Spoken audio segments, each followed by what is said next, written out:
Welcome, everybody. Simulation Talk 327. Guru, how do you do this? This is amazing. I can't believe it. How are you always on top of it? It's kind of crazy.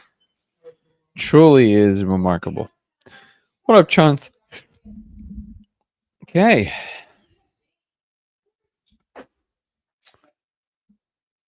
Let's and our website, codereality.com here.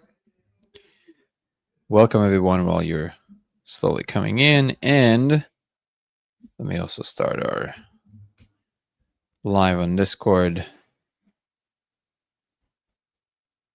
Open the stage. Beautiful. Here we are. Stage is up. Pure Divine, how are you? Thank you so much for the likes. I appreciate you guys. Thank you, Chunth. Chunth 1958.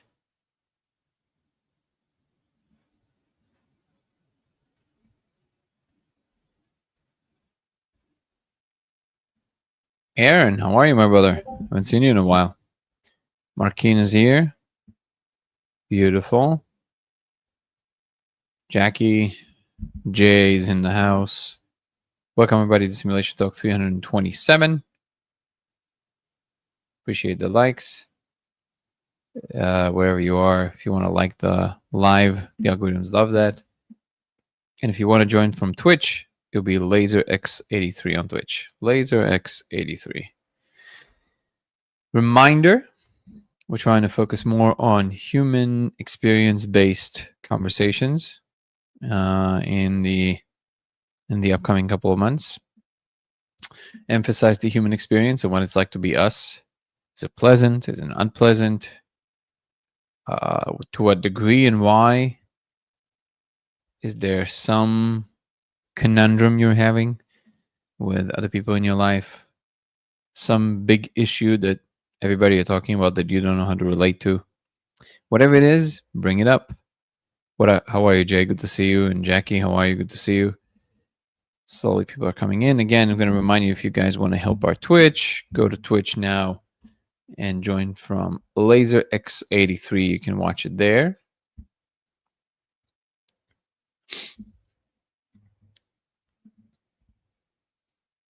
Jimmy Vaughn, Ali, Los Santos, Manuel.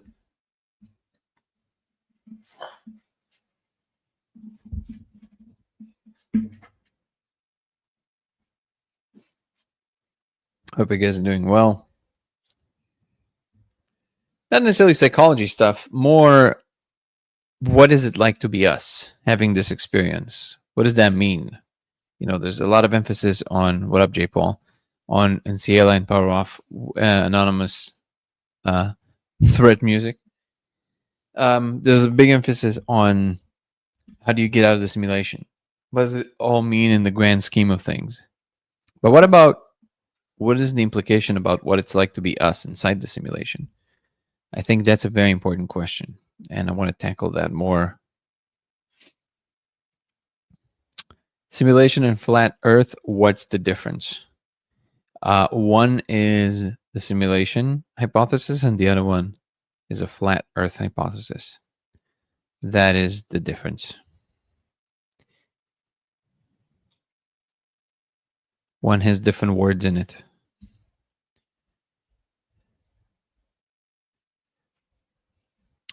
Doing good, Guru. Good to see you.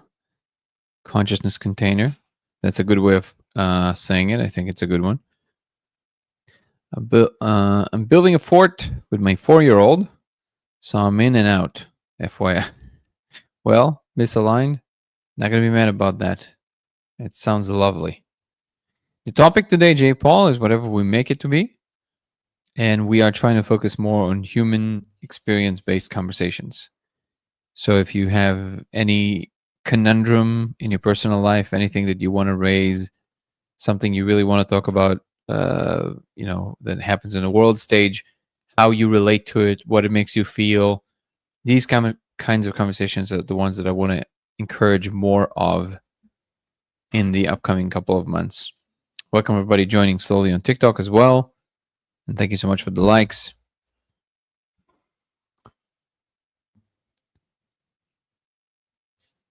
You see the overlap? All right. Not sure what overlap you see, but maybe you can tell us what the overlap you see. We can start there. I guess for me, being a simulation would be just to surrender to it, but at the same time, I feel like rebuilding to the idea of it. Rebelling to the idea of it. Got it. That's actually a really good point. That part of us wants to just surrender to whatever the state of affairs is, and the other part kind of wants to rebel. I think reframing it from the idea that simulation means prison, because if our laws of physics are simulated on a giant computer, it does not make us prisoners of that computer. It makes us the created entities within that computer. So that computer is as much your prison as the laws of physics would be if you just believe in the regular physical world. Are you a prisoner of the laws of physics? I don't think so. You are the result of what the laws of physics allow.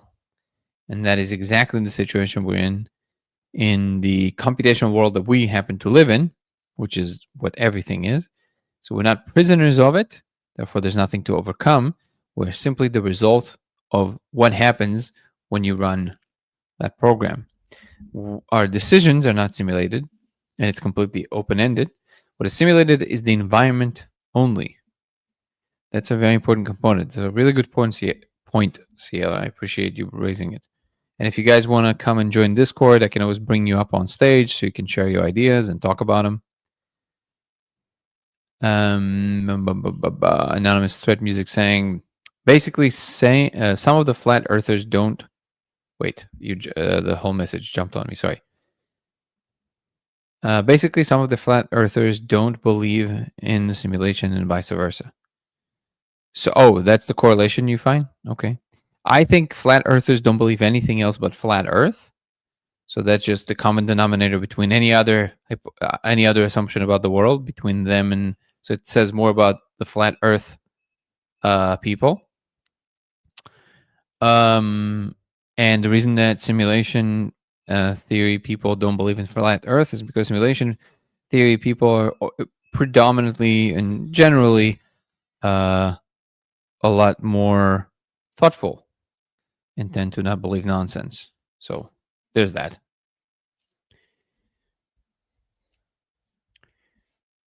What's the difference? I'll give you the difference. One is nonsense. The other one is rooted in deep understanding of the world.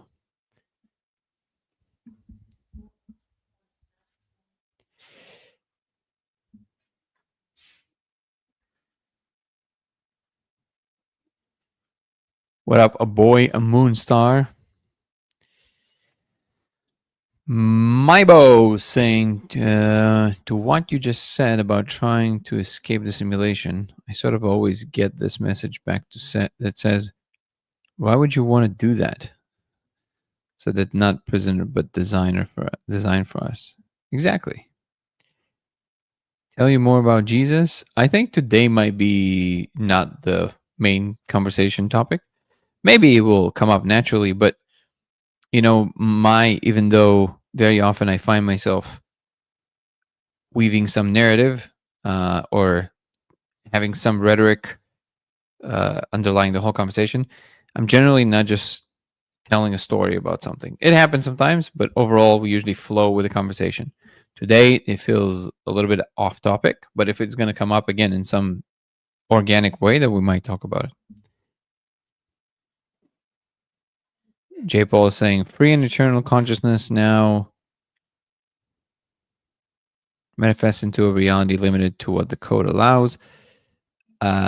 What the code dictates is possible, and trying to exceed that limitation is my perception of who I am. So again, I would ask you, J. Paul, what would be the difference between what you just said and saying that you're trying to overcome the laws of physics?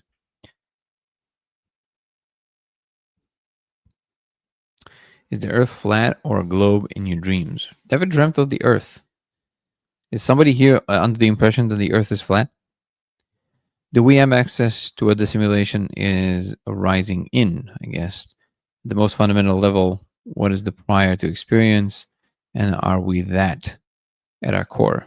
If I understand your question correctly, UNG427, that's a really good question.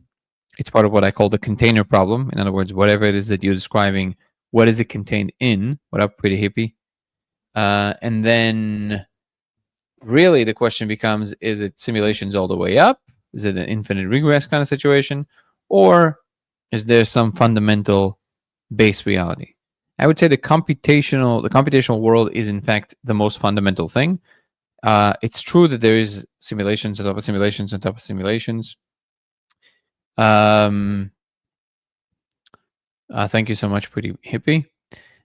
But ultimately, what we want to understand as well is the most fundamental in terms of what executes across all the levels. And that I would say leads to the second part of your question: what is the prior experience, and are we part of that to the core? In other words, are we just simulated inside of our simulation, or do we have some kind of representation outside of it? I think there is this form of representation that runs through the entire thing, through all the levels. Not sure about that, but it feels correct to me. But honestly, even if we're just emerging in our own simulation, that would not make me feel any different. I feel like the significance of our existence is just the fact of our existence. I think that alone should be mind blowing to everybody.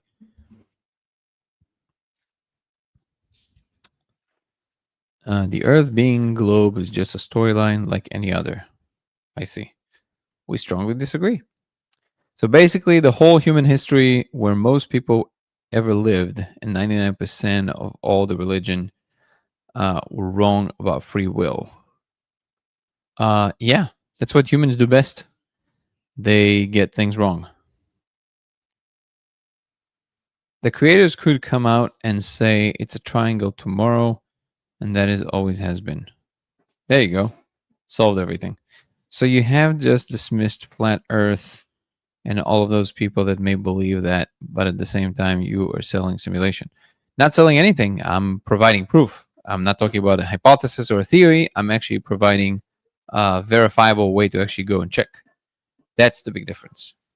And yeah, I am dismissing nonsense as nonsense. I have no problem with doing that.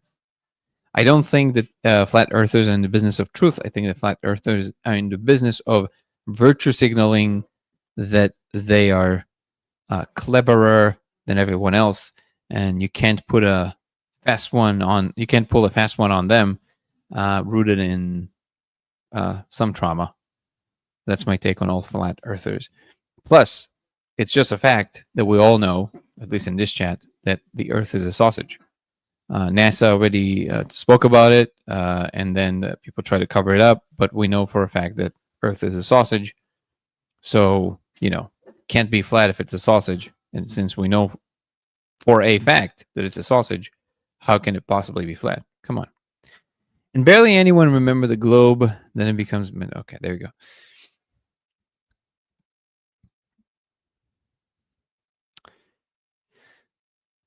It is the nesting doll type of simulation, yes. Interested in your thoughts on free will within our perceptual limits. Does it increase as we expand our perception? You should watch my conversation with Michael on third eye drops. Towards the end, we talk a lot about free will. That's my position of free will. Since on this live, we spent many hours talking about free will, I think today I'm just going to skip that one. But feel free to watch that conversation. That was a really good one. I'll share it here with you again. It only came out a few days ago. It was really lovely. I enjoyed it. And towards the end is our part that we talk about free will. I think you'll get everything that I think about free will from that. There you go. I'm sharing the link here.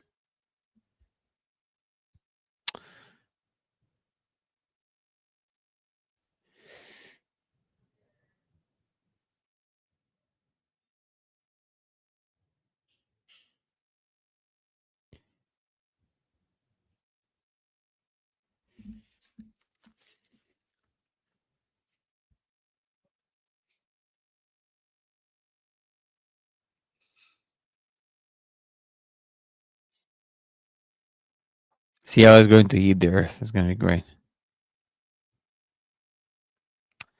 To me, it feels like existence itself is that which is always already the case. Yeah, it may be plain old right now. That what is when nothing is added, flat earth, or not the depth of being itself is. Okay. I think I understand it. I'm not sure that I'm quite following fully.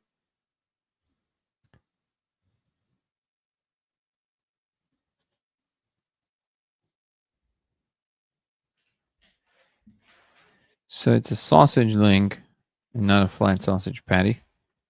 Yeah, it's a sausage. It's one of the sausage links. In fact, back at earlier times, there were other sausage links attached to it, so it was a whole sausage string. But since then, in the later stages of the development of the solar system, it detached because of different asteroids hitting the connections between the sausages. So it became a lone sausage. Again, those are just facts. That's what I know for a fact from NASA. So, you know.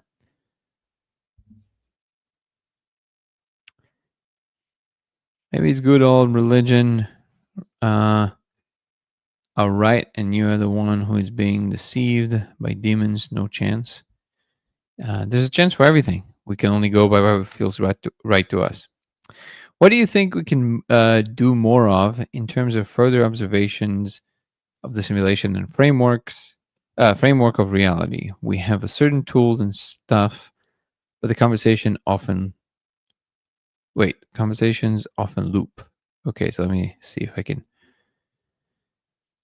Yeah, I don't understand the second part of the question. So I understand the first part of the question, which you're asking.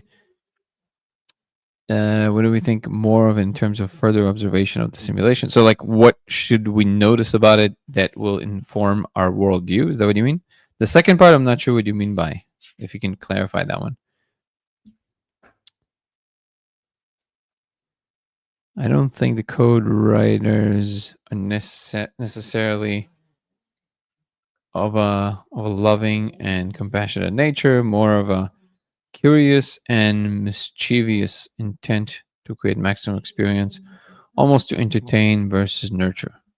Sure. I mean, if that's your impression, that's your impression. There's nothing I can say for or against, right?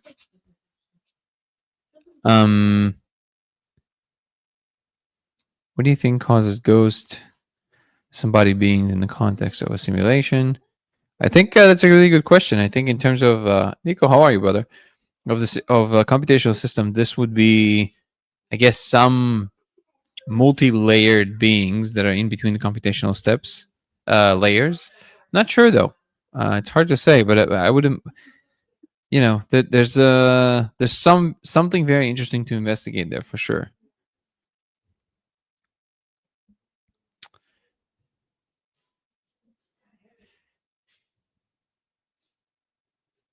Doing great, thanks. Really managed to catch a live and had a lot of early nights. Yeah, Jay. Sausage solar link system. There you go. That's what I like as well. Thank you, spiritual pretty hippie.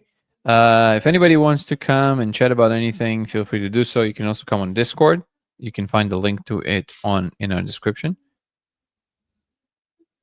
What up, Penny? Good to hear from you. Oh, you can also stay in the background if you want, of course. Not gonna force you. And Ralph, if you want to talk, just raise your hand and I'll bring you up with pleasure. Let's see if I was ignoring any comments on TikTok.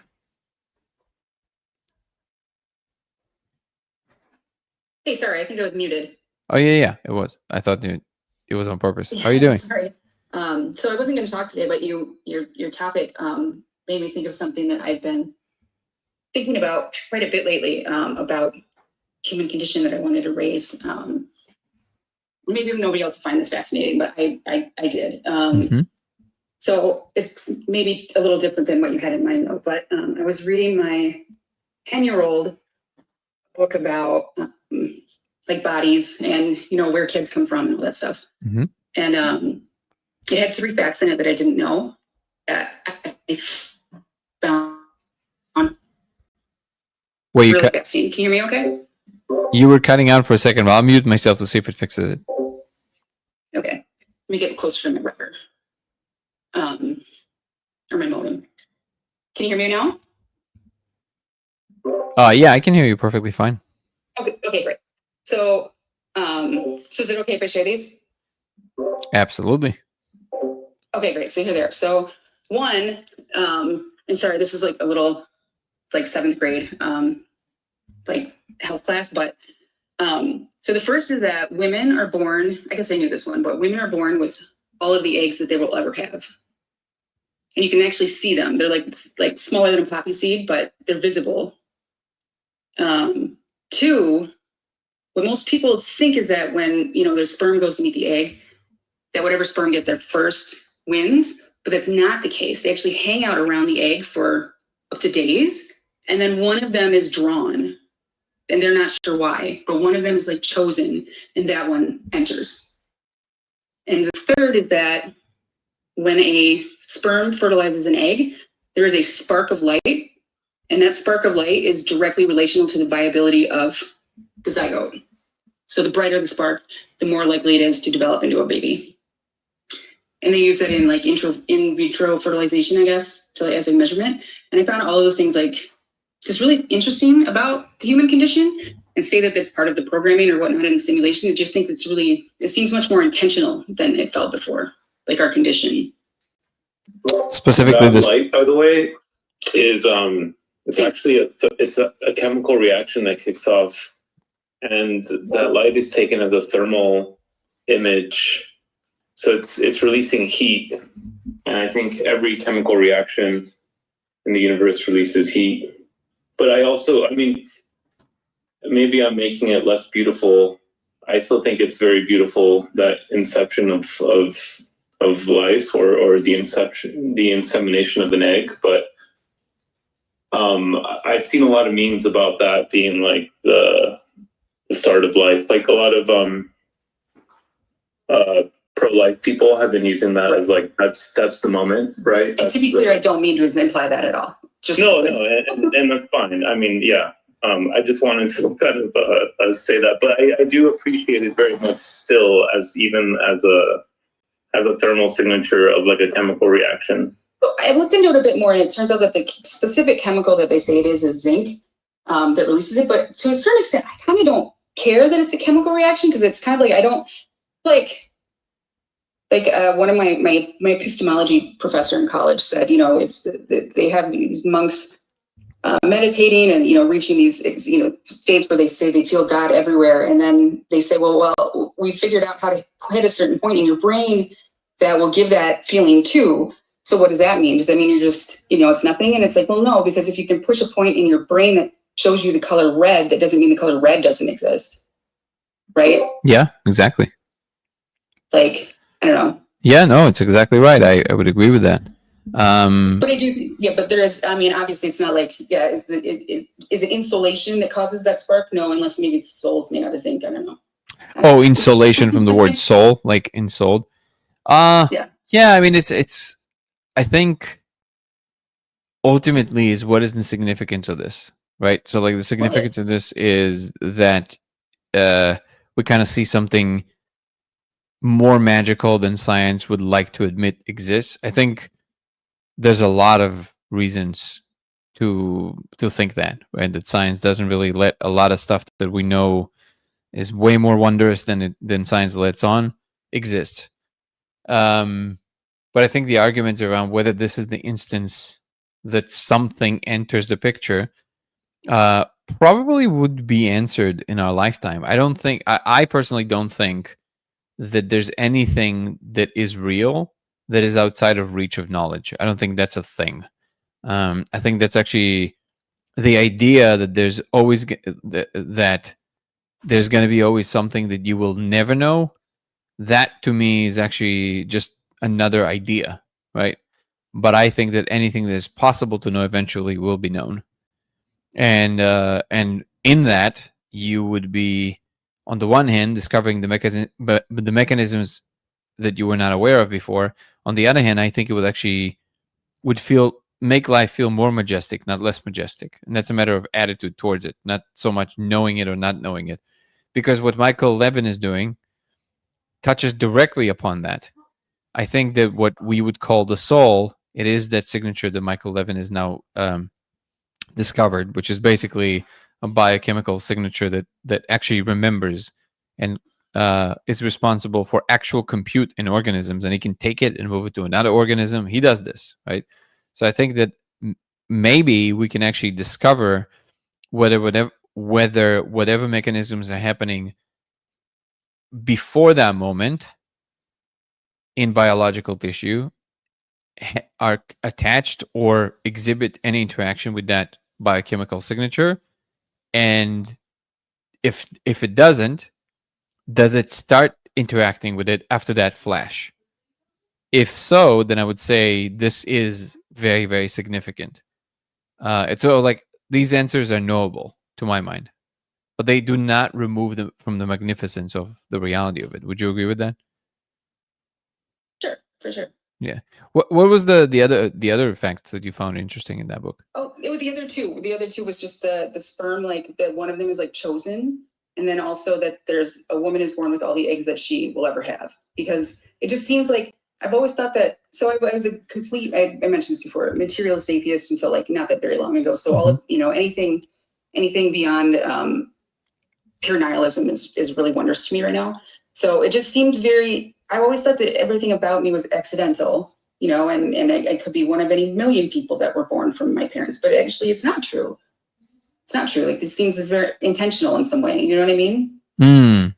I don't know if one translates to the other. So if The you're, woman can only ever have like, a possibility of having like 200 different kids or whatever. Like one egg is released every month and they were all there when she was born. You know what I mean? yeah, I know, but I mean from the possibility of all possible arrangements that in all possible people, like the you-ness of the you, let's call it that. I don't know how much it makes it more or less amazing, just because the number of eggs would be limited or unlimited. Because because you can always say from the potential moments of life in the history of humans, the fact that you were born exactly now, exactly how you were, all of that still kind of like astronomical probabilities, but only astronomical probabilities if you look at it from the perspective of everything that could have been. When in reality, you don't need to do that. You can just say, well, look, things had to happen somehow. That's how they ended up happening.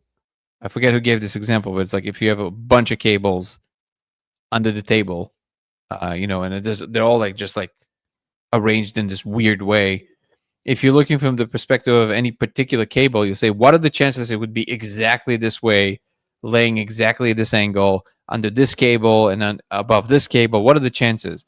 Well, the chances are very low for that one cable to be exactly that way if you track all the possible ways it could have been. But that's not what's going on. It had to be somehow. You imposed this, not you, but like anybody who is asking the question, imposed this arbitrary need for it to be explained this way. So it's like, well, it just happened to be this way. You asked what would be the probability from all the repertoire of things it could have been, which is not a real conundrum right now because it already is this way. So that's like manufactured stochasticity. Exactly. It's just a manufactured problem that didn't exist, and now you're forcing it to be some kind of a incredibly rare event when in reality it's just as mundane as anything else. But that's why I'm emphasizing I guess rareness isn't what I'm thinking of. I'm thinking just, I don't know. I don't know why it just seems so like those two things just seem so intriguing to me. And I don't disagree with you that the wonder of what this is. The only thing I'm saying is that to me the incredible, mind-blowing moment of the realization of just being alive in general is not connected or limited by or even influenced by any statistical argument of any kind or just like what are the conditions that brought it here. Like that's not the thing that makes it amazing. It's the fact that it is happening. at all. Like that's just that to me is just the mind-blowing fact. And everything else is just attempts to my mind, attempts to rationalize what's already amazing by offering reasons for it being amazing when it's just amazing, and that's it. That's kind of like how I think of it. And I guess my other kind of thought on it is, if we are in a simulation and this is how it was created, like if this is the program for making people, what's the significance of that? Do you know what I mean? Simulation is not So there you- to make people. The simulation is of the the simulation has nothing to do with people. Simulation is of the universe. Right. I know. Yeah, I'm saying that. Right. But like what? But we're all in it, and we got in here somehow. Yeah, it's just the natural evolution of whatever happened in our universe. So everything you would want to say about a physical world before, you can still say about our world. It's just that under all of that, there's computational rules. But it's not by any means to cater to the specialty of humans. Now, Right. yeah, you have some significance to kinds of things like us in the universe that can be universal explainers and universal constructors because they interact with universal principles that extend throughout the entire simulation and even beyond it, probably. And that's kind of the determining factor of why we're special or why things like us are special. But it was not, from what I'm aware of, it wasn't designed to make people. It was just designed to whatever happens. Yeah. I'm sorry, I didn't mean to imply that it was. Oh, yeah. I guess what I mean is when you're thinking about if people do have souls, how it is that they came to be inside, like each body that exists, I guess. I don't know. Yeah, so that's what I'm saying. It's not really I'm not saying that it was made for that purpose. I'm just saying, like, I want to know the relationship of the soul to the simulation. That's what I'm saying. Like, how. define to me a soul. So, like, to me, what the soul would be, it would just be something that exists outside of my body. Got it. I don't think that's a real thing. You don't? No. Well, where do you go? When you're on, what about, where would you go when you're on DMT? And So stuff? that's Like, what I'm saying. The way I would see it is they're informational signatures that basically protrude into what we call form, and they animate that form, but they're just basically, computational algorithms execute for a certain period of time. And when they stop executing, when they terminate, the informational pattern goes back and becomes part of the grid. And the grid just basically, just like every evening when you're asleep, but also obviously when you become not alive, it basically absorbs all the information, all the experiences, and it learns from it, and it creates the next possible state of affairs. But there's not a unitary soul. Like the idea of the soul to me is a pretty it's a pretty vacuous one. It doesn't actually, like, it doesn't run through. And also I think it's designed more for kind of an easier export to not think about it too much. It's like, well, everybody has a soul and it's impermeable, and it's okay. Well, then if it's an impermeable, if it's perfect, then what is the point of it doing this? There has to be some other factor here, right? There has to be some purpose for it. And that means that the system is trying to learn. It's a much more logical conclusion, right? And it manifests itself as quote unquote agents. But like we talked about here before, it's actually not that hard to take up some meditative practice that will show you very quickly that the agency you think you have, you don't have it. And then it becomes a non-problem. You realize you were just confused about what you thought was happening. And then it kind of ends this idea of the soul, basically. So you can say people would push back and say, well, what reincarnates then? I think that in that regard, you can think of the soul as almost like the perfect hard drive. So it's like a bunch of hard drives that are being sent through the computational space from the beginning of time to the end of time to experience every possible thing. And every time it experiences something novel, it registers it in the hard drive and it saves that. And when a life ends, the hard drive is being read fully, defragmented, aside from all the information that was truly novel and truly never happened before to anyone. that is being saved. The rest of it is discarded. That's why, it kind of, there's a lot of repetition, but then there's novelty in the specifics of the experience. And I think what a life review is basically the mainframe reading the hard drive. And because you're still in it, you see the whole review basically. So it's like there's a double function there for both you to observe it again and the system observing it with you from your point of view and its point of view. And then the rest of it is being stripped away. And whatever signature maintains itself, that thing proceeds and reincarnates again. So it becomes again part of this new experience packet that we call life. But it already contains these novel things plus whatever you're experiencing now, and it repeats itself. That's what I think is going on. And I guess you can call that the soul. But to me, the idea of like the old idea of the soul, like we think of it in terms of religious ideas, I feel like that's, to me, just, I don't know, it just doesn't track at all, and it feels of the process feels outdated, because we know more now, and clearly some ideas they just logically don't run through. So again, perfection of something doesn't run through, right? What is perfect? So perfect in what regard? Like just pure energy, okay? So, but then if it animates the body, does it become less pure when it animates the body? No. You can say, well, the observer. Okay, well, the observer is not the same thing as saying the soul. The soul is quite a different thing when you ask people who actually believe in it. So really, the bottom line is, it always comes down to, why do people care? People care because it makes them feel good. It makes them feel special. It makes them feel connected to something greater. Great. That's already the case. You don't need the idea of the soul to have that. You're connected to it now. Like right now, you can become aware of the fact that whatever is happening is literally existence doing this, what you're doing. That's a pretty mind-blowing idea to me.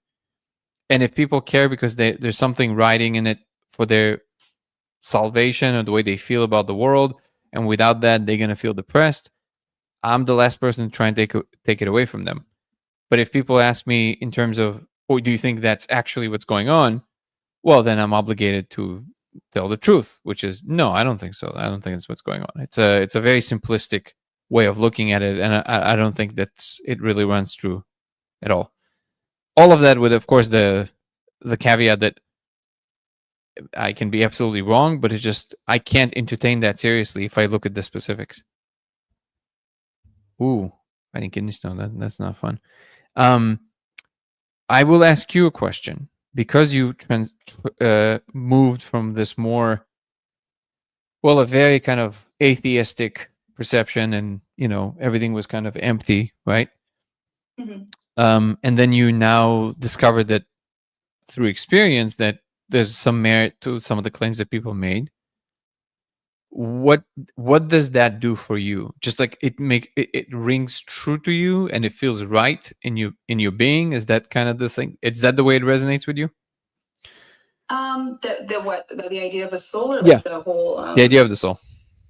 So I don't know if a soul is because I'm not trying to conjure up anything particularly Christian, I guess. So I don't want to.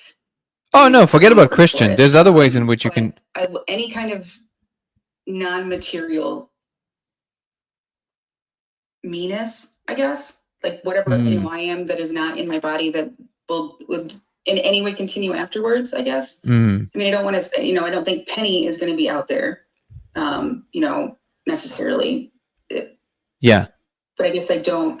It's better than. So what I thought before was, you die and you rot in the ground, and continue than a light, continues after a light bulb's been switched out. And I guess I'm not sure exactly why, but when I believed that, I thought about death all the time, constantly. It was a preoccupation. And I guess I did almost die a couple times. So, of course that would cause that, but it was, and I didn't realize it until after I didn't believe it, how much I thought about it. But after I didn't believe that anymore, I felt so much happier. And I did stop thinking about death all the time. Yeah. Except for as a, curiosity, really. And that might be, afraid of anymore. Sure. And that might be an adaptive property, which makes perfect sense for beings to not know the full scope of things. Just like I don't know how much you know about Donald Hoffman's work, but it's essentially what his whole teaching is. Well, what his discovery is that agents who are aware of the full totality of the environment that gave rise to them and the nature of it will always, in every case, 100% of the time, lose the evolutionary game to agents that are not aware and only are aware of their reward functions. That's it. So it tracks.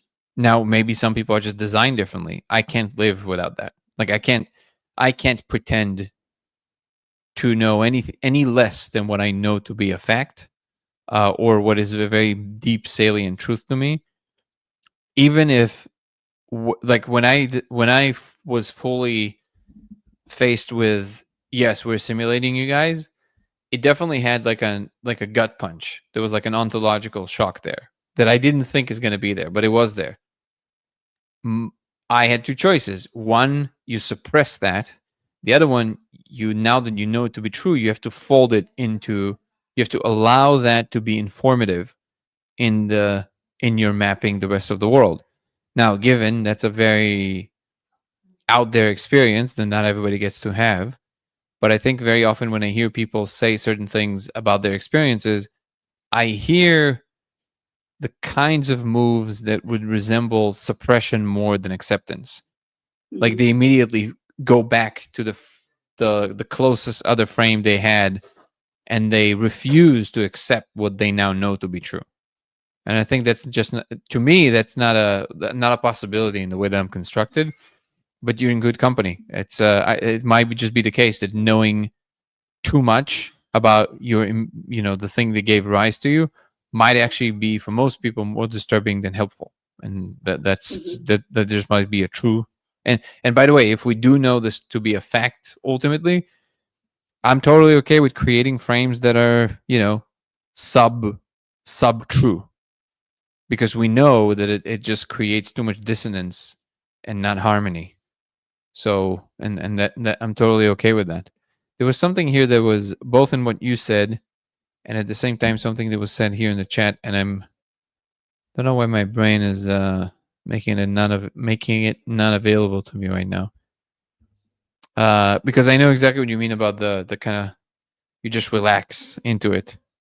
Oh, one thing I do want to mention, now that there's more viewers, if you guys want to help our Twitch grow, go to LaserX83 on Twitch, LaserX83, and follow us from there. The chat, it definitely helps. And like the live, this one, no matter where you're listening from. The algorithms love that. And Penny, this kind of puts this is a question that I've been grappling for a long time, because before I started talking about this, I did ask them if it's okay, because I understood kind of like the grandiosity of it. Mm-hmm. And the answer was yeah. But it was under the banner of nothing is a secret. You just kind of proceed with what you can handle, and that's about it. So I'm always very mindful with how what I say might make someone feel, but I am balancing it with what I feel my being needs in that instance to feel aligned with itself. Like the second I start feeling like I'm bending over backwards to fit somebody else's criteria, what's comfortable for them, to an extent that it starts feeling uncomfortable in my body, I'm not going to be doing that. That's out of the picture. And but what you're expressing right now is very much within the window of what I am like. If you and I are walking in the jungle and we're stuck for some reason alone, and we have like a few weeks before we're gonna step out of the forest and we have to survive together, and we start a conversation, and anything about the conversation, like this topic, I'm not saying necessarily it is, but I'm just giving you an example. Anything about this conversation, I see that even if you're not saying it to me directly, it disturbs you on a level that like it just creates too much dissonance in you. And maybe I'm much more kind of like some people are just, their energy is much more pronounced. So like you don't necessarily want to argue because you just don't feel like you want to butt heads about it. I'm just like taking it in because I too am very much like I would rather know the truth than not. So, but I'm assimilating it with Yeah, all the other things that I'm. but all I'm saying is that like in that scenario where we're stuck in the forest together, I would probably not bring it up again. Just because why? Like what is the point of this, right? But certain things like you saw me a second like when we started the live, I don't know if you were here, but at this point there's certain aspects like for a long time I was a lot more diplomatic about certain things, not because I have any issue with conflict, haven't you noticed, but it's just because I realized that there's no need to always try and just like express what you believe is the most true. Part of the truth is also how the statement of the truth influences conscious beings in their level of evolution. That's part of the truth. So that needs to be taken into account. However, after you do it long enough, you kind of start to understand that certain ideas actually deserve ridicule because they're not just another thing that competes in the space. What it is actually trying to do is disrupt the growth of an organism, in this case, the human organism. So the spikiness you hear from me about things like flat Earth, not because I have any particularly like extra ill intent towards people who believe in flat Earth, is that I've watched enough interactions with people like that to realize they are not doing the same thing you're doing. They're not playing the truth game. I'm stand by this statement, even if they don't realize it. They might even think that they are. They're not.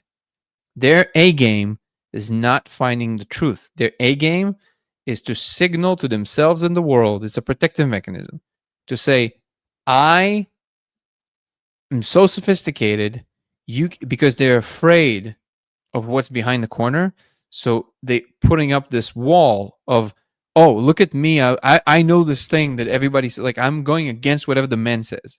Like whatever they tell us, I don't believe it. I don't believe it for 1 second, no matter what it is. If they would say it's flat, they would say it's round. They would just do the opposite.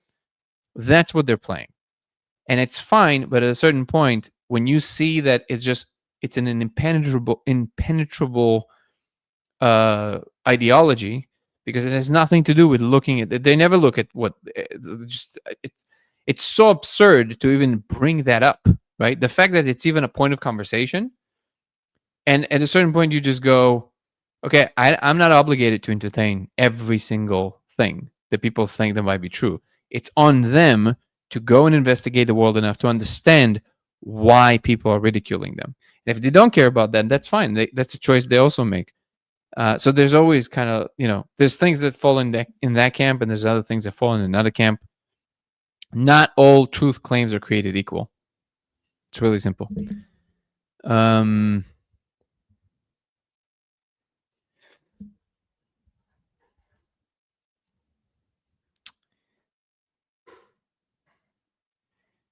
So flat Earth is a theory that brings you closer to hyperbolic spatial systems. If you were fluid in your interpretation and no, it has nothing to do with it. It just doesn't track no matter what you do. It's really simple. It pleads a special case on levels that don't track anything. Are other planets also flat? If no, why? Why are we special? There's nothing in it that even attempts at explaining the world. None of the points track. So, and again, it's not. It's the crazy thing is that this is the bug. This is the virus. People somehow think that anybody saying something is equivalent. No, like the reason we can fly planes and do science and send rockets to space is because we understand these things. And if you don't understand that, I'm not quite sure what happened there, but at some point we're going to have to rehabilitate you. Like if we are to proceed into the future with the rest of humanity, we're going to have to rehabilitate you somehow. Because there's something is going on that skewed you in such a way that you have no understanding that there's a difference between something that we know and something that just somebody said. The fact that there's no understanding that there's a difference there, something went terribly wrong. And there's a lot of people like that. And I'm not sure what the sociological explanation of this. I'm pretty sure it has something to do with how social media operates. But I have no problem of just stating it dryly this way. Because if we get into the weeds, like ever, you'll see that it's not a thing that the jury is out on, right? It's not like do we know? Like, yeah, we do. So end of story. Like, we can fly planes. We can say, like, it's in the function. So the fact that you can do something with it shows you that there's an understanding. I don't know if you have a really good video, if you're still kind of like really married to this idea. It's I forget what it's called, but basically they had this like super adamant flat earther, and they just had they tied was it a drone or a balloon or a weather balloon, something that went to space in real time, and they put these like drone glasses where you can see the camera, and then just put it on him, and he was sitting there, and then I forget if it was a drone or a balloon, and they just climbed to space in real time. Watch that video. It's very interesting.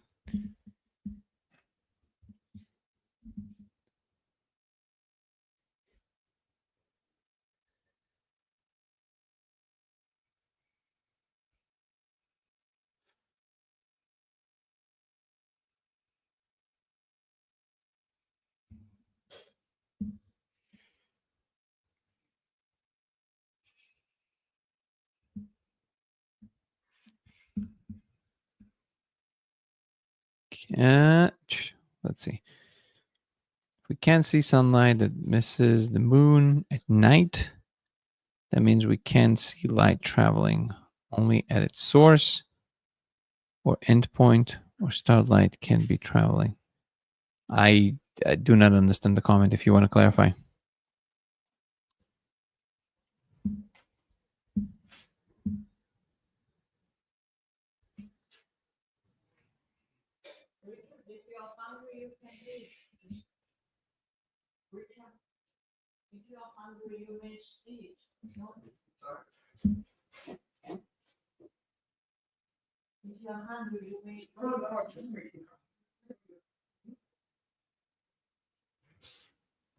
Make some every night.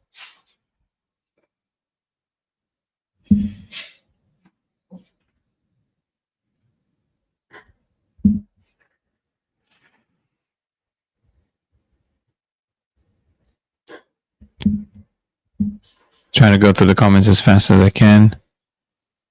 Oh, this is great. A lot of people are triggered. Wonderful.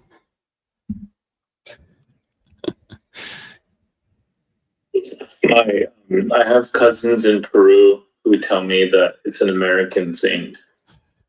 That in countries where you have to survive and like use a lot of your brain for common sense, Yeah. like repair a car or stuff, like, or it's not like you don't question how planes fly or like a lot of medicine or stuff like that. Like you can't afford to be a conspiracy theorist when you're living in a developing world. Yeah, basically we're too comfortable, so we have too much time on our hands to think all kinds of nonsense. The thing is, you're free to think this nonsense. This is the thing that people like. Oh, like that's so funny. That's really funny to me. It's like you are free to say and think whatever you want. I am free to tell you if I think it's ridiculous. That's it. If I'm saying it's silly, it's not an attack on you. I'm saying this thing you think is silly. Just like you have the right to think of it, and there's nothing wrong with saying that. I'm not attacking anyone in particular. I'm just telling you that idea is silly. If you want to go and look the definition of that word in the dictionary, that's what I mean. And yeah, multiple things. I see somebody here said that multiple things can be true. Yeah, but the Earth cannot be round and flat, and it is not flat, and it's very simple. But the fact that you're putting somehow people with the more outlandish claims think that it's somehow on other people to prove them wrong, or like to waste their times and energy to even engage with it. That's what they want. They just want the engagement with that energy. I refuse to do that. I'm just going to tell you your idea is stupid, and that's okay. If you find me on a better day with a little bit less zest, I might be a little bit more tactful and I'm going to have a more kind of tolerant way of expressing it. But that's not what happens every day. And sometimes I'm like, don't want to waste energy on it. And I also don't want to pretend like I didn't see the comment, and I don't want to pretend like I'm entertaining it in any serious way. So I'm going to tell you just very directly. I'm just going to basically start from where I want to end. And if that is offensive to you, then yeah, we just have different styles of communication.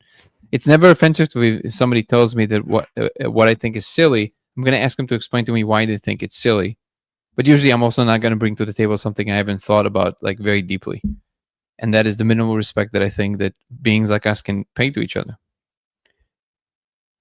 Well, you know, the wave function collapsing produces consciousness. Yeah, it's not limited to any kind of mind. Even the most brilliant people can say it. No, it's just funny because that clip you sent me with Roger Penrose saying it. You see what I'm saying, right? He's just saying, yeah, there's something magical there. It's like, okay. And, okay. Anyways, it's just general. I did like something that he said where Kurt brought up that he interviewed Neil deGrasse Tyson and Leonard Susskind, and he asked them both, what are controversial ideas that you have that disagree with the rest of the community? Mm-hmm. And they kind of both responded with the same answer, which was, well, the controversial ideas that I do have, I probably shouldn't have because I should trust the consensus of the community. Huh. And Penrose responded and said, well, we need radical ideas, we need crazy ideas to progress. And right now we're stuck. And so we need crazy ideas. And my job is to nudge scientists in these towards that, right? Towards these crazy directions. And I thought that was kind of beautiful because I understand the perspective that a scientist takes, which is a very humbling perspective, which is, hey, I'm not an expert, so I'm going to defer to the experts. But at the same time, what Roger is saying is even the experts are kind of maybe stuck in a way of thinking. And so you kind of need to push that. And so I kind of appreciate where Roger is coming from, but I also appreciate your response to his approach, which is, trust me, bro, there's magic. And yeah. I think there is this, like what Leonard Susskind said in his last interview with Kurt Mongol, which is, when you think to expect a scientist to pursue a crazy direction is unreasonable, because a scientist wants a faculty position and a salary, and the risk is too high if you start pursuing some crazy concept, right? And so a rational scientist is likely not going to pursue that. It's left to a psychopath, like a Beethoven or Beethoven automatically became a psychopath. So before I respond to any of this, I do want to acknowledge TikTok. Yeah, I do answer questions on TikTok. We were like on a back and forth over there. How is simulation defined? Computationally rendered reconstruction. I would say that would be my definition of something, and in our case, it's just the environment. But simulacrum is probably the better word, because it's a computation with a simulation without a base. What's my take on astral projection and Monroe Institute? I mean, I think I've done the Gateway program. There's definitely something interesting there. I never managed to astral project, but I do trust that some people can do it. So my take is that it's real. I just don't know how to do it. Yes, I answer questions on TikTok. And let's see what else.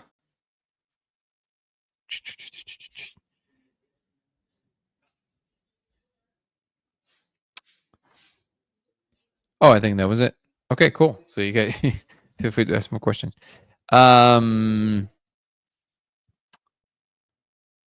Always more like the Metalbot set just keeps going and going and going. True that.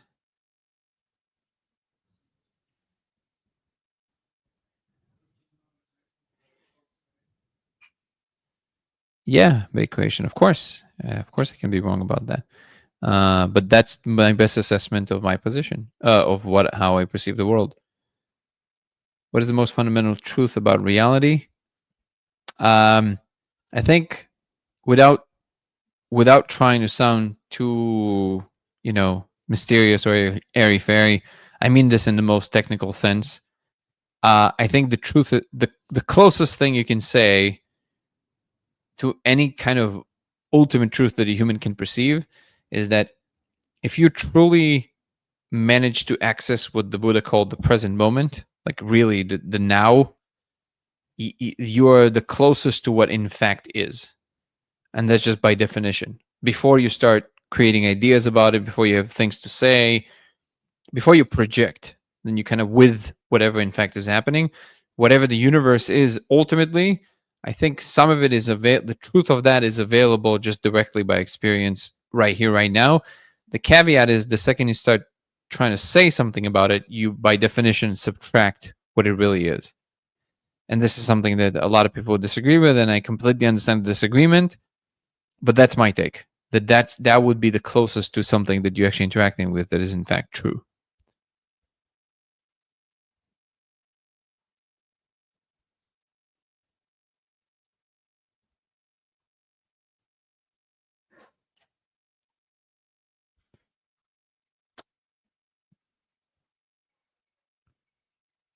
Blah, blah, blah, blah, blah.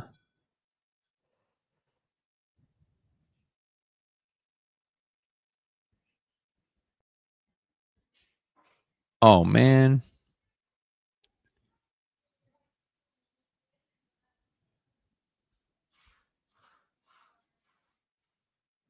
People get some explanation from doing psychedelics, but there's too much variation for one trip to be absolute. Yes. So this is why I would doubt that as some kind of a real access to truth.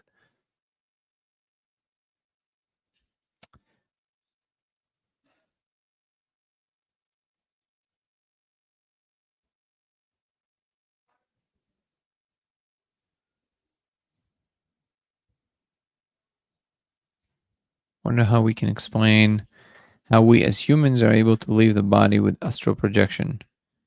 Good question. One can argue that that's just your imagination, and not to say that it is not real, but that whatever your imagination is a real space in which you can roam free, basically. And there is where you limit. But there's some signature that defines you, which is that informational signature. I would say you are.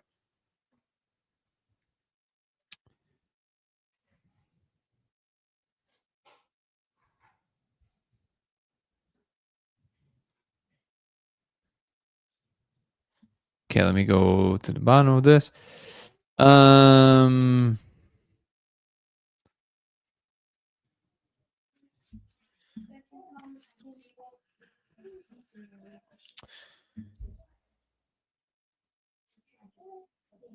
perception, like Russian dolls, and each subsequent doll uses different laws. In consciousness states, our brain waves, the soul being multidimensional and all. Yeah, I would say the different layers would have different laws of physics. Yeah.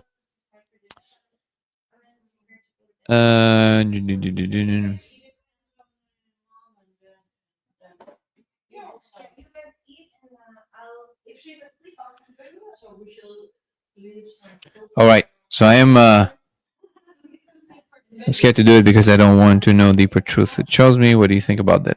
That means you know yourself. And I would say listen to that intuition.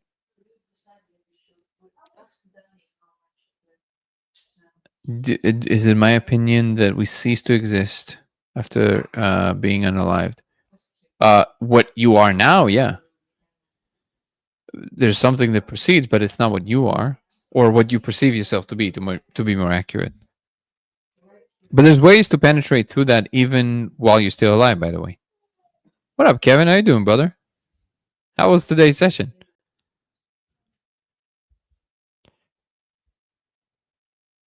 With Kevin is from DMTX, and this is the chemist that I did the extended state with. Him and Haley, his partner, they're amazing. I highly recommend you guys reach out if you're interested. You can always email me to the emails listed, and I'll connect you. And today we had a participant who heard me. I think he heard me talking about or posting something about my session with you guys, and he signed up. And today he did a session, and he did a protocol. He did the lasers, everything with them. It's amazing. I have a frog poster holding a guitar. That's amazing. Email it to me.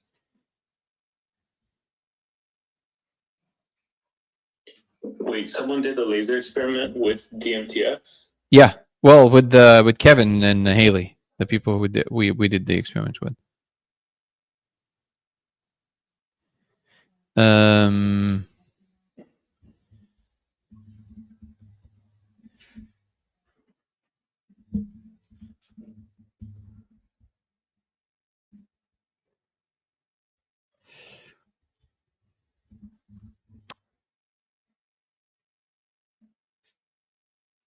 Oh, DreamMind. Yeah, that's just checking out this. Oh, got it. He's going to be doing it tomorrow. Today we're just checking out the space. That's amazing. Excited to see.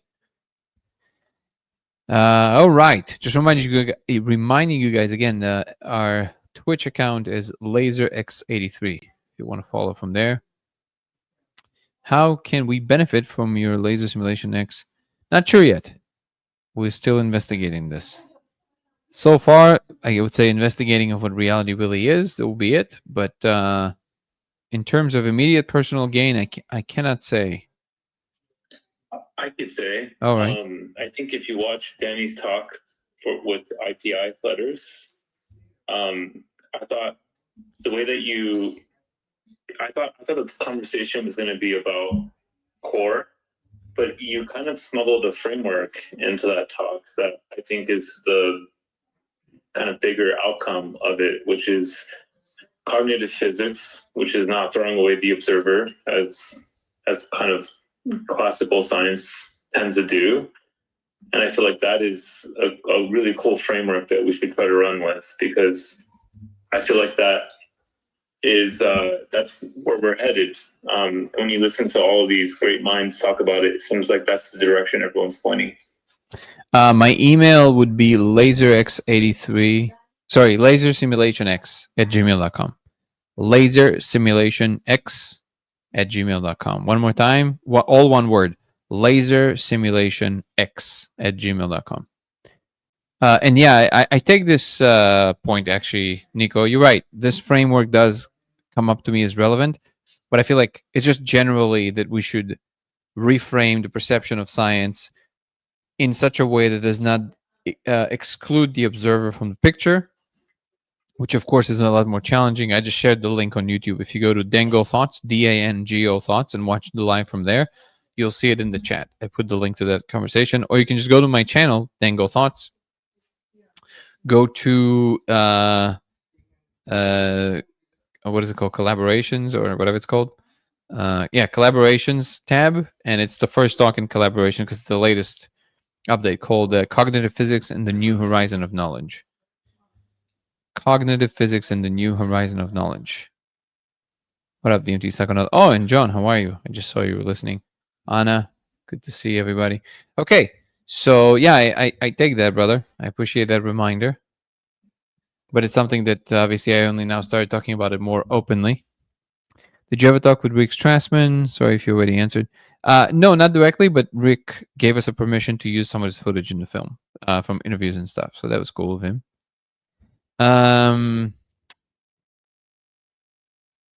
Hyperbolic coordinate system, yeah. Okay. All right, guys, I'm going to have to jump off because we're after the 1 hour mark here. If you want to follow me across platforms, it will be Danny Goller on Instagram and TikTok. It will be Goller Danny on X. It will be LaserX83 on Twitch and Dango Thoughts on YouTube. DANGO Thoughts on YouTube. You can also check out my new show on Spotify called 0 to 1 with Danny Goller, from Earthbound Minds to Cosmic Citizens. 0 to 1 with Danny Goller. Check out our merch on YouTube. Really cool designs, and it helps the channel every time you purchase one of these cool designs. And you can also check out the trailer for the movie we're working on for the documentary, The Discovery, lasersimulationx@gmail.com. You can also go to YouTube, and it will be there'll be emails listed there, so you can find it. Dan Go Thoughts on YouTube. So you can find the link to our trailer for the movie The Discovery under this live right now on YouTube. You can also just search for The Discovery on on my channel, Dan Go Thoughts, and you find the GoFundMe page in the description of that video. If we're still taking donations for the film in post-production now. If you donate over $1,000, you will get added to a list of people that will all be watching the movie together as a world premiere. I think it's amazing for the first time ever. If not, of course, you will see the movie. We're going to make sure that it's always there for everybody to see. We're going to make sure that distribution is solid. Come join our Discord community of like-minded people sharing these ideas. You can find the link to that on my TikTok in the link tree, and also on YouTube on the main page. And check out our website, codeofreality.com. Codeofreality.com. Where we have the lasers, the protocols, and everything else. And you can check out now veilbreak.ai, veilbreak.ai, the website where you can go and share your experiences with the laser, and also get some information about all the other people that did that. And thank you so much, Christopher. I appreciate you, brother. Sorry I couldn't get to all the comments. There's a lot of them, and I appreciate you guys for always being here. What else am I forgetting? Oh, thank you so much for our incredible moderator, Guru. Thank you, brother. And also Chris, who's not with us here today. I want to thank our guests, Penny and Nico. Love you guys. And thank you for everybody listening on Discord, John, Ralph, and somebody else who just jumped off. And thank you so much for all the listeners who are new and old. I appreciate you guys. We don't always agree. It's all good. Love you. There's, we don't have to agree to be in good standing. I love the debate. I love the conversations. I love the back and forth. And I love what this community is bringing to the table, because this is how we make things happen. We treat each other as adults. We talk to each other respectfully. And we can criticize each other's ideas and ridicule each other's ideas. But we don't have to treat each other with any less respect. This is actually what the Human First campaign is about. The shirts that you see and the mugs that you see on YouTube on Dan Go Thoughts that says Human First. It is there to basically promote the attitude that we should treat each other as humans first, before any political affiliation or any ideas we might have about the world. Everything else goes, but each other, we should see each other kindly, or the best way possible. Appreciate you guys. Thank you so much. I'll see you tomorrow. Don't forget that you can, of course, join our membership program on YouTube, which gives you access to weekly lives aside from the daily lives. This is in addition to what you see here, because once a week, yesterday we had one. We have weekly members lives in which we dive much deeper into topics and talk about much more at length about them. They're a lot of fun. If you sign up now to the members program on YouTube, you will get access to that. You can watch yesterday's episode, and there's going to be another one next week, and there's a bunch of them. Also, it gives you early access to all my content, and if you sign up for the second tier and up, you should just email me to the email listed there, and I will email you a link, an invite to our monthly Zoom calls, which are a lot of fun. Thank you so much, guys. I appreciate you. I'll see you tomorrow. Peace and love. Ciao. Have a good night, everyone.